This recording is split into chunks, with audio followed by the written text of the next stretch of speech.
La chronique bourse, la quotidienne Zone Bourse, Anthony Bondin.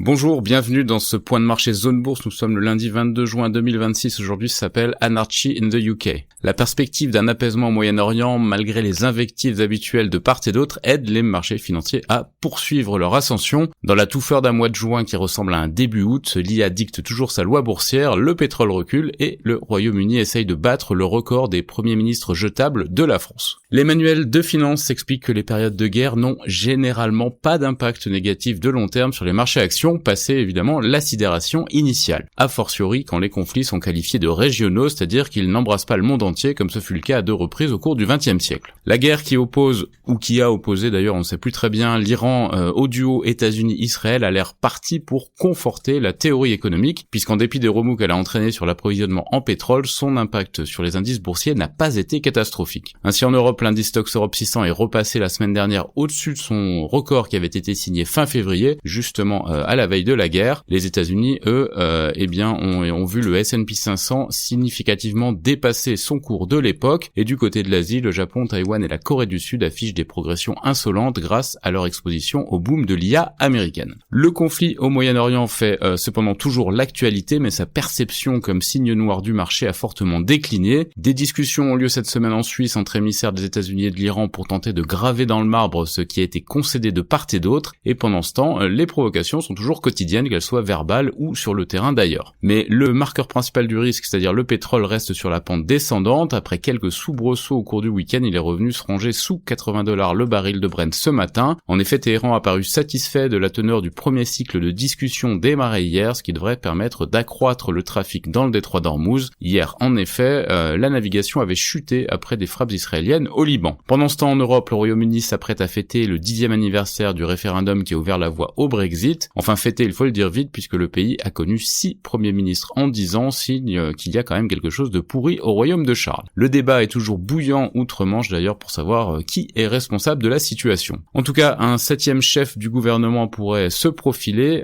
Keir Starmer est si affaibli qu'il pourrait lancer sa succession dans les jours qui viennent, peut-être même dès aujourd'hui. Les médias britanniques pensent qu'il pourrait céder les commandes dans quelques semaines à Andy Burnham, auréolé d'une belle victoire électorale récente contre l'extrême droite. Les remous politiques britanniques, je vous le rappelle, peuvent entraîner des conséquences importantes sur le marché de la dette, où le Royaume-Uni est considéré comme un patient extrêmement fragile. Vendredi, les marchés financiers étaient orphelins de Wall Street pour cause de jours fériés. La bourse américaine reste biberonnée à l'intelligence artificielle et aux promesses de nouvelle ère économique qui emportent absolument tout sur leur passage. Et au-delà des nombreuses controverses, les marchés ont très bien perçu que les États-Unis pourraient relancer par ce biais une domination mondiale qui est mise à mal par la montée en force d'autres blocs puissants. Du côté des autres infos à connaître pour bien démarrer la semaine, d'abord le candidat de l'extrême droite, Abelardo de l'AS-Priela, remporte la présidentielle en Colombie. Du côté de la Bolivie, il y a une forte tension après la proclamation de l'état d'urgence par le président pour lever les blocages. Giorgia Meloni conseille à Donald Trump de se soucier de sa propre popularité après un week-end d'escalade verbale entre les deux dirigeants. Marco Rubio conduira une tournée au Moyen-Orient cette semaine pour le compte des États-Unis. 54 personnes ont été blessées et 18 portées disparues après une explosion sur le site qatari GNL de Ras Laffan suite à un accident technique lors du redémarrage des opérations. La Chine serre la vis contre des entreprises américaines. Elle a écarté 46 d'entre elles des marchés publics et a instauré des restrictions à l'export de terres rares pour d'autres sociétés liées à l'armée US. Taïwan, pour sa part, va organiser 5 jours d'exercice de préparation au combat dans un contexte géopolitique toujours complexe. Sur l'agenda macro, la journée de jeudi sera probablement la plus intéressante de la semaine avec une salve d'indicateurs américains. On aura les revenus et dépenses des ménages, les commandes de biens durables, l'inflation PCE et la dernière estimation du PIB US du T1. Sur l'agenda des sociétés, on aura une seule ligne cette semaine, Micron qui publie ses résultats trimestriels mercredi soir. Les marchés d'Asie-Pacifique démarrent généralement cette semaine en progression, hormis à Hong Kong où le marché poursuit sa glissade à contre-courant des autres places. Le Hang Seng lâche encore 1% ce matin, il a perdu plus de 15% depuis son pic 2026 qui date de la fin du mois de janvier. Contrairement aux places japonaises, taïwanaises et coréennes électrisées par l'IA, la Chine déprime en effet à cause d'une consommation intérieure qui peine à décoller.